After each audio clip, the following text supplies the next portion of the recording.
हाय दोस्तों, नमस्कार। मैं Vipul ABC of income tax video series में आपका स्वागत करता हूं। दोस्तों, इस वीडियो सीरीज को बनाने का हमारा पर्पस है कि आम लोगों को आम तौर पर बोले जाने वाली भाषा में समझाया जाए कि इनकम टैक्स क्या है, क्यों लगाया जाता है, कब लगाया जाता है, किस पर लगाया जाता है, इससे बचने के क्या क्या उपाय हैं, कैसे हम टैक्स की प्लानिंग कर सकते हैं। तो दोस्तों, ये जो समान चेतना फैलाने के लिए इस वीडियो सीरीज को बनाया जा रहा है। तो आइए शुरू करते हैं। सबसे पहला टॉपिक कि इनकम टैक्स क्या है, इसको हम लोग समझने की कोशिश करते हैं। दोस्तों, इनकम टैक्स या आयकर, यह आपकी देखिए आय आमदनी पर लगने वाला टैक्स है। हर साल हमें अपने आय का कुछ हिस्सा केंद्र सरकार को एक निर्धारित दर से देना पड़ता है। यह अलग अलग आमदनी या आय वाले लोगों पर अलग अलग तरीके से लगाया जाता है। जैसे कोई सैलरीड पर्सन है, नौकरी करता है, तो उसको जो सैलरी या वेतन से जो इनकम है उस पर उसको टैक्स देना पड़ता है, इनकम टैक्स। कोई व्यवसाय करता है या कोई पेशा, डॉक्टर, इंजीनियर, चार्टर, आर्किटेक्ट कोई पेशा करता है, तो उसको उसके जो बिजनेस या प्रोफेशनल इनकम है उस पर टैक्स, इनकम टैक्स देना पड़ता है। इसी तरह कोई अगर हाउस प्रॉपर्टी है, उसके आपको रेंट पर लगा रखा है आपने, तो उसके रेंट से जो इनकम आता है, या फिर एक से ज्यादा हाउस प्रॉपर्टी है तो उस पर नोशनल जो इनकम है आता है, उस पर आपको टैक्स देना पड़ता है। इसके अलावा आपके मान लीजिए कैपिटल एसेट, जैसे कोई लैंड है, रेसिडेंशियल हाउस है, ज्वेलरी है, कैपिटल एसेट में आते हैं ये सब। तो इसको अगर आप बेचते हैं, सेल परचेज करते हैं, सेल कर रहे हैं, तो सेल पर आपको कैपिटल गेन लगता है।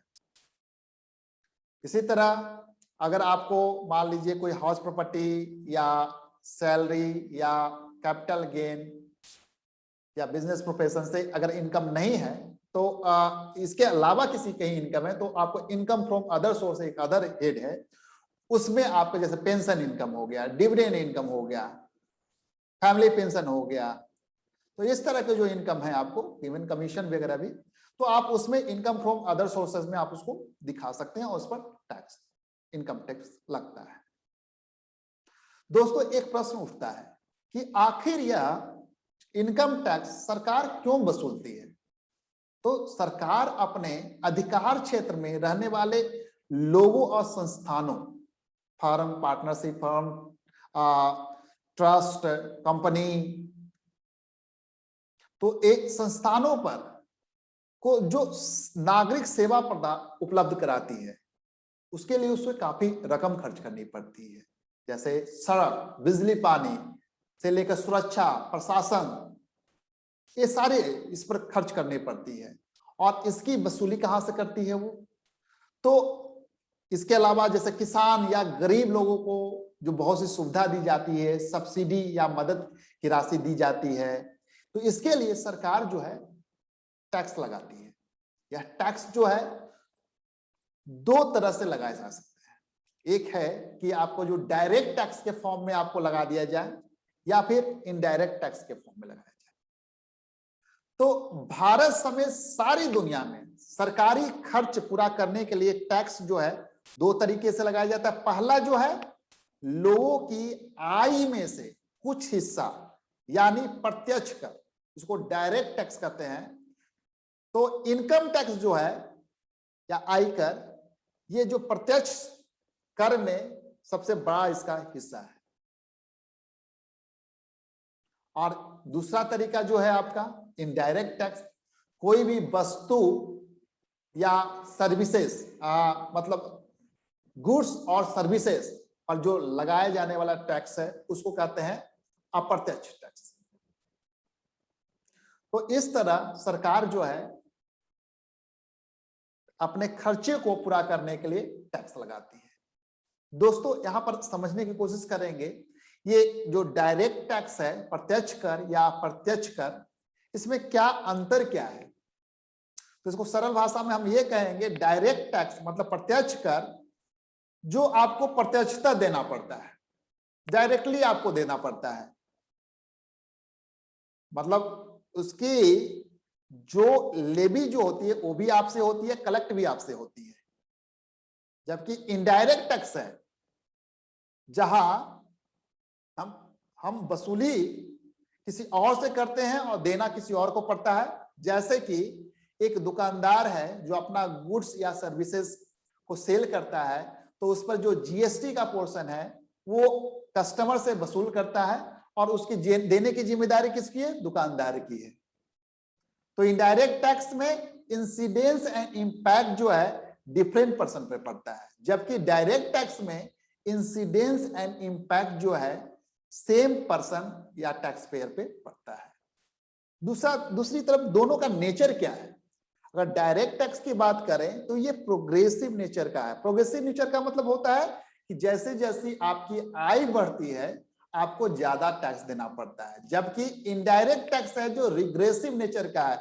इसमें अगर कम आय वाला व्यक्ति भी अगर कंज्यूम करता है गुड्स एंड सर्विसेज को, तो उसको भी उतना ही टैक्स देना पड़ रहा है जितना एक अधिक आय वाला व्यक्ति अगर कंज्यूम करता है कोई गुड्स एंड सर्विसेज को तो देना पड़ेगा। इसलिए रिग्रेसिव नेचर है। जबकि इनकम टैक्स जो है आपका प्रोग्रेसिव नेचर है। और कब ये टैक्स कब किस पर लगता है? तो प्रत्यक्ष कर जो है आपका, ये जैसे टैक्सेबल इनकम टैक्स की बात करें और टैक्सेबल वेल्थ, तो वेल्थ टैक्स अब हटा दिया गया है।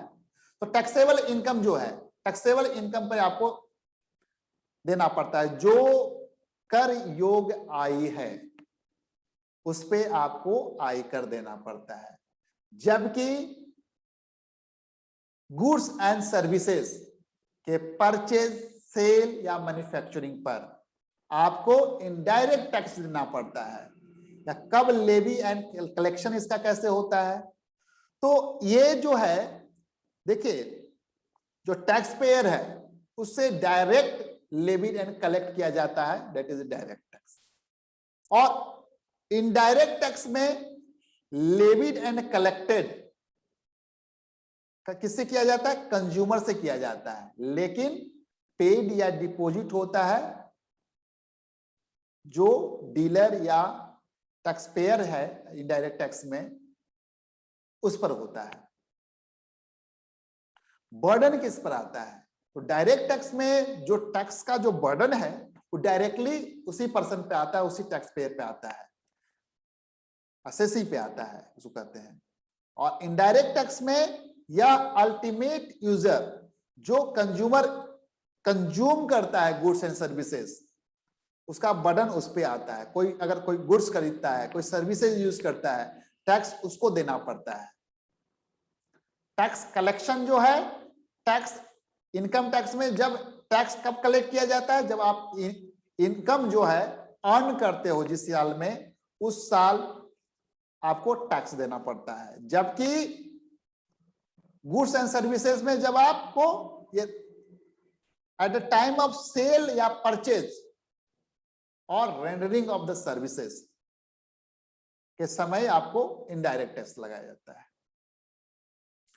Comparison to indirect tax, direct tax में टैक्स इवेजन की ज्यादा चांसेस हैं क्योंकि ज्यादातर अनऑर्गेनाइज्ड मार्केट है। जबकि गुड्स एंड सर्विसेज में भी हैं लेकिन कंपैरेटिवली कम है, क्योंकि कोई भी गुड्स एंड सर्विसेज कंज्यूम करेगा, मैन्युफैक्चर करेगा, तो किसी न किसी पॉइंट पे आपको जाके टैक्स लग जाएगा। तो ये ज्यादा ऑर्गेनाइज्ड सेक्टर है कंपेयर टू इनकम टैक्स।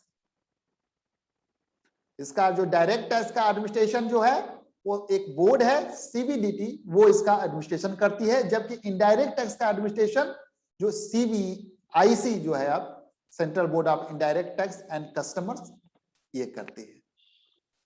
तो ये था बेसिक डिफरेंस प्रत्यक्ष कर और अप्रत्यक्ष कर में। इसको एक चार्ट से भी आप समझ सकते हैं, डायरेक्ट टैक्स और इनडायरेक्ट टैक्स। डायरेक्ट टैक्स का मतलब ultimate burden of the tax payment assessee पर होता है, वही रिस्पॉन्सिबल होता है टू पे द टैक्सेस। जबकि इनडायरेक्ट टैक्स के केस में अल्टीमेट बर्डन हमारा टैक्स पेमेंट का परचेजर पे होता है, जो परचेज करता है, कंज्यूम करता है गुड्स एंड सर्विसेज। इसमें रिस्पॉन्सिबिलिटी टू पे tax on the dealer shopkeeper, जैसे जीएसटी हो गया आपका। दोस्तों डायरेक्ट टैक्स या प्रत्यक्ष कर जो है, ये डायरेक्ट टैक्स या प्रत्यक्ष कर में सबसे बड़ा जो हिस्सा है वो आयकर का, इनकम टैक्स का है। हर साल के हिसाब से पहले से तय जो नियम है उसके मुताबिक सरकार देश के उन सभी नागरिकों और संस्थाओं से इनकम टैक्स वसूल करती है जिनकी आमदनी टैक्स देने लायक होती है। आमदनी और आयकर को हम लोग इनकम टैक्स रिटर्न, ITR जिसको कहते हैं, में दिखलाते हैं और फाइल करते हैं। इसमें व्यक्तिगत करदाता, इंडिविजुअल, संयुक्त परिवार, HUF, कंपनियां, फर्म, संगठन, संस्था आदि शामिल हैं। टैक्स चुकाने वाले इन सभी पक्षों से उनकी आमदनी के हिसाब से अलग अलग आयकर वसूला जाता है। दोस्तों देखते हैं क्या संवैधानिक प्रावधान क्या है आयकर वसूलने का। तो भारतीय संविधान की अनुसूची 7 में केंद्र सरकार को ऐसे लोगों से टैक्स वसूलने का अधिकार दिया गया है जिनकी आमदनी कृषि के अलावा अन्य स्रोतों से है। यह टैक्स देश के नागरिकों और संस्थाओं पर किन शर्तों व नियमों के हिसाब से लगेगा, इसके बारे में इनकम टैक्स अधिनियम 1961 और इनकम टैक्स नियम 1962, जो इनकम टैक्स कानून जिसको कहते हैं, उसमें विस्तृत जानकारी दी गई है। केंद्र सरकार की संस्था CBDT, इसको कहते हैं प्रत्यक्ष कर बोर्ड, केंद्रीय प्रत्यक्ष कर बोर्ड, इस संबंध में समय समय पर निर्देश जारी करते रहती है, नोटिफिकेशन निकालते रहती है, सर्कुलर निकालते रहती है। इनकम टैक्स रिटर्न भरने के लिए ITR फॉर्म CBDT जारी करती है। यह इनकम टैक्स कानून के सेक्शन 10 सबसेक्शन 1 में कृषि आय को इनकम टैक्स या आयकर के दायरे से बाहर रखा गया है। कृषि आय किस आमदनी को माना जाएगा, इसका उल्लेख भी इनकम टैक्स में किया गया है। सेक्शन 2 सबसेक्शन 1A में इसका उल्लेख किया गया है। तो ये था, हम लोगों ने समझा इनकम टैक्स क्या होता है। अगले वीडियो में हम लोगों ने और हमें फर्दर हम लोग जानकारी लेंगे। Thank you so much for watching this video. In case of any query, you may drop your message in comments box. Thank you so much.